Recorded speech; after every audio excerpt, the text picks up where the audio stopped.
सैलाब ने जंगल में कितने जानवरों के घर तोड़ दिए। शुक्र है सप्पू, तुमने दोबारा से घर बना लिया। सप्पू की बेगम जरा ये तो बताओ, ये घर मैंने कैसा बनाया है। सप्पू की बेगम ये तो बताओ, ये घर तुमको कैसा भाया है। ओह मेरे प्यारे सप्पू, तुम तो मुझे वैसे भी जो भी देते हो मुझे हमेशा अच्छा ही लगता है, लेकिन ये बात भी अच्छी है कि तुमने ये घर बहुत खूबसूरत बनाया है। ज़रा ये लोकेशन तो देखो कितना खूबसूरत है। अच्छा चलो अंदर चलते हैं, आराम करते हैं, बहुत थक गए हैं। हाँ हाँ बेगम। शुक्र है हमारा घर बच गया। जैसे मुझे उम्मीद नहीं थी कि इतनी बारिश में हमारा घर भी बच सकेगा। पापा पापा, अब तो सैलाब दोबारा नहीं आएगा ना? हमें बहुत डर लग रहा था जब पानी भर भर के आ रहा था। देखो बेटा, किसी भी चीज से घबराना या डरना नहीं चाहिए। जो लोग अल्लाह ताला को मानते हैं वो किसी भी चीज से नहीं डरते।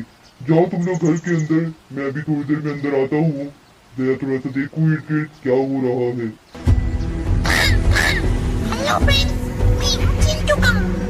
वेलकम टू स्टैन के चैनल पर। अगर वीडियो पसंद है तो प्लीज लाइक कमेंट और शेयर कर देना और इस चैनल को सब्सक्राइब कर देना। हो चिंटू, तुम्हारा ये अंदाज मुझे बेहद पसंद है। कहो कैसे आना हुआ? ठीक तो हो ना तुम? सुना था तुम बारिश में डूब रहे थे, फिर शहंशाह ने तुम्हें बचाया। शुक्र अल्हम्दुलिल्लाह कि आज तुम ठीक हो। अस्सलाम वालेकुम चिंटू अंकल, अस्सलाम वालेकुम चिंटू अंकल, अस्सलाम वालेकुम चिंटू अंकल। वालेकुम अस्सलाम।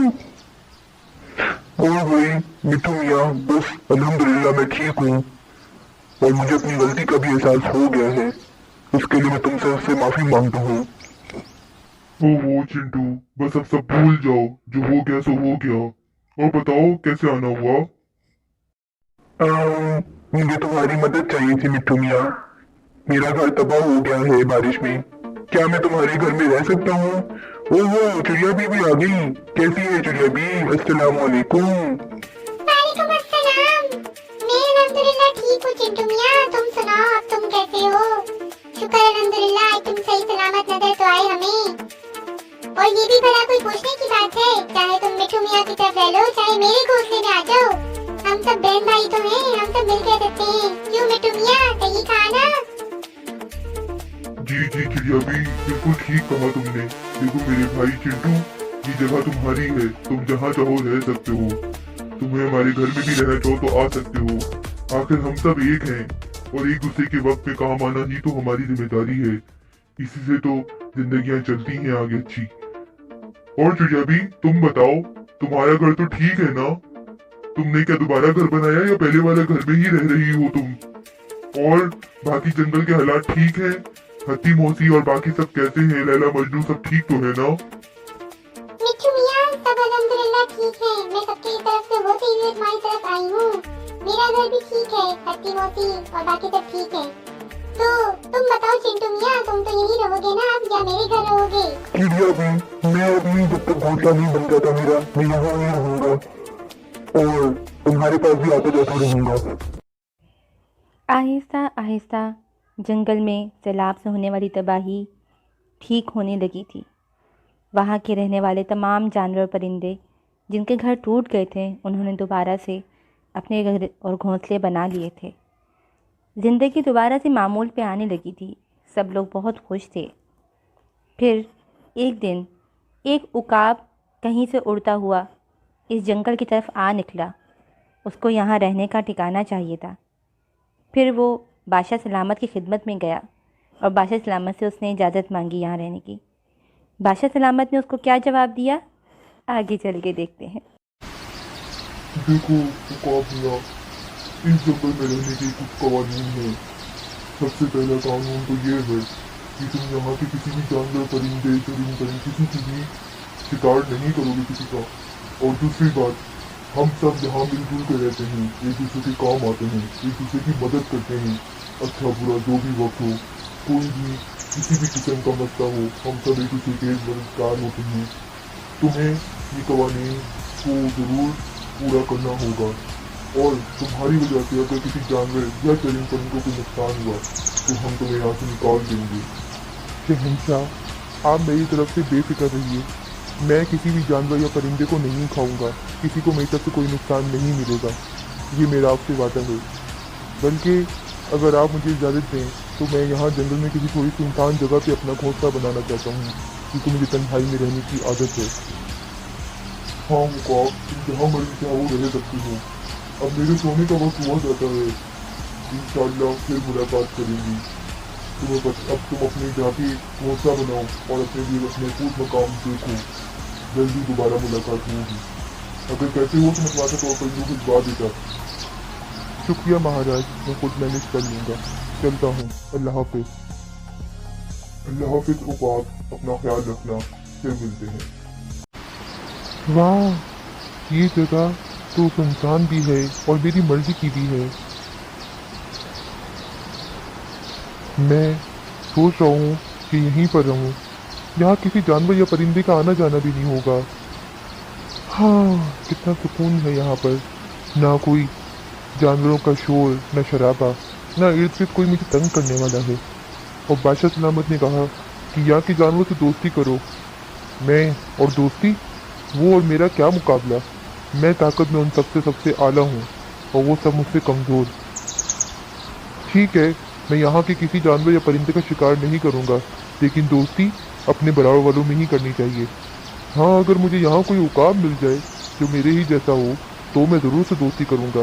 बाकी ये हकीर से जानवर मेरे सामने क्या हैसियत रखते हैं। चलो आहिस्ता आहिस्ता यहाँ घोंसला भी बना ही दूँगा। कितना खूबसूरत मंजर है यहाँ का, हर तरफ हरियाली है, पानी है, पहाड़ है, आराम से यहाँ पर ज़िंदगी गुजर बसर हो जाएगी मेरी। अस्सलाम वालेकुम उकाब, मैं यहाँ मिट्टू मियाँ हूँ। सुना है जंगल में नए आए हो, तो तुमसे मिलता चलूं। कैसे हो, कैसा लगा हमारा जंगल तुम्हें? रुको मैं नीचे आता हूँ। तुम्हें क्या जरूरत थी यहाँ आने की मिट्टू मियाँ, मैं अकेला बिल्कुल ठीक हूँ। तुम जाओ, जंगल अच्छा है, मुझे तुम्हारी कोई ज़रूरत नहीं। बाय। ओह अच्छा अच्छा, माजरत, चलता हूँ फिर, अल्लाह हाफिज। अच्छा खासा मैं अकेला हूँ यहाँ पर, पता नहीं कहाँ से आए थे। कैसे हो उकाब मियाँ? तुम यहाँ से जाओ साहब, मैं तुम लोगों से बात करना नहीं चाहता, अकेला बहुत सुकून में हूँ, जान मत खाओ मेरी। उकाब की ये बात सुनकर सप्पू मियाँ को बहुत दुख पहुंचा और वो भी वापस चले गए। आहिस्ता आहिस्ता बहुत सी जानवरों ने, परिंदों ने उकाब से दोस्ती करने के लिए हाथ बढ़ाया, पर जो भी आता उकाब उससे नज़रें फेर लेता, यही कहता कि मेरा तुम लोगों का क्या जोड़, मैं ताकत में हर लिहाज से तुम सबसे ऊपर हूँ, मैं और ऐसे हकीर जानवरों से कैसे दोस्ती करूँ। एक तो हर 2 दिन में कोई ना कोई जानवर या परिंदा वापस आ जाता है। 1000 बार बता चुका हूँ कि मैं अकेला बहुत सुकून में हूँ, मैं अपनी हिफाजत खुद कर सकता हूँ, मैं अपना ख्याल खुद रख सकता हूँ, मुझे तन्हाई पसंद है। ये हतीमोसी, चिड़िया भी, ये सब पता नहीं क्यों मेरा पीछा नहीं छोड़ते। कभी कोई फल ले आता है, कभी कोई दूध ले आता है। आखिर मैं ये सब चीज़ें क्यों खाऊं? ना तो मुझे फल पसंद है और ना ही मैं दूध पीता हूँ। मुझे जानवरों का गोश्त चाहिए होता है, जिसका मैं खुद ही जाकर शिकार कर आता हूँ। देखो अकेले रहने में कितना सुकून है। दोबारा अगर कोई भी आएगा तो मैं ऐसे ही गुस्से में जवाब दूंगा, वरना मैं अपनी जगह ही तब्दील कर लूँगा बताए बगैर। पता नहीं क्या समझते हैं ये लोग।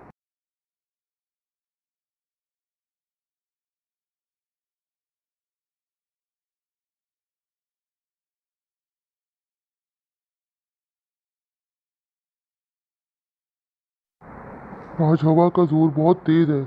ओ मैं गिर रहा हूँ, मुझे चक्कर आ रहे हैं। ओ बचाओ बचाओ, ओ मैं गिरा गिरा गिरा। ओ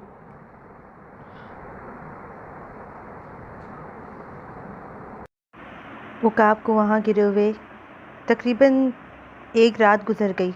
वो ज़ख्मी हालत में वहाँ पड़ा हुआ था। अगले दिन हत्ती मौसी वहाँ से गुजर रही थीं कि उसने उकाब को इस हालत में देखा और अपनी पीठ पर उठाकर उसको उसके घर तक पहुँचाया। उकाब, तुम तो बहुत ज़ख्मी हो, तुमसे तो उड़ा भी नहीं जाएगा। मैं तुम्हें अपनी कमर पर उठा के तुम्हारे घर तक ले जाती हूँ और तुम फिक्र मत करो, हम सब तुम्हारा ख्याल रखेंगे और तुम ठीक हो जाओगे। आओ मेरी कमर पे सवार हो जाओ। हत्ती मौसी, मैंने तुम्हारे साथ और तुम्हारे तमाम दोस्तों के साथ इतनी ज्यादती की, तुम मुझसे दोस्ती करते रहे और मैं तुम सबसे नफरत करता रहा, तुम सबसे हिकारत करता रहा, फिर भी तुम मेरी मदद करने को आ गई। जो कुछ भी हुआ है उकाब, उसे भूल जाओ। इस जंगल के तमाम जानवर परिंदे सब तुम्हारे दोस्त हैं। बस अब तुम जल्दी से ठीक हो जाओ, हम सब मिलकर तुम्हारा ध्यान रखेंगे। और बेहतर तो ये है कि हम सबसे दोस्ती कर लो, हम सबके साथ घूलो मिलो, तुम्हें भी अच्छा लगेगा। मुझे माफ कर दो तुम सब, मैंने तुम लोगों को गलत समझा। तुम लोग सही कहते हो, आज तुम लोग ना होते तो मैं यहाँ पर पड़ा पड़ा मर जाता। शुक्रिया मेरे दोस्तों। शुक्रिया की कोई बात नहीं है उकाब, हम सब तुम्हारे दोस्त हैं। चलो चलते हैं। तो आज का सबक ये था कि हम सब को मिलकर रहना चाहिए, चाहे आप ताकतवर हैं या कमज़ोर, आप सबको कभी ना कभी किसी न किसी की ज़रूरत पड़ती है जो आपकी मदद कर सके। क्यों दोस्तों?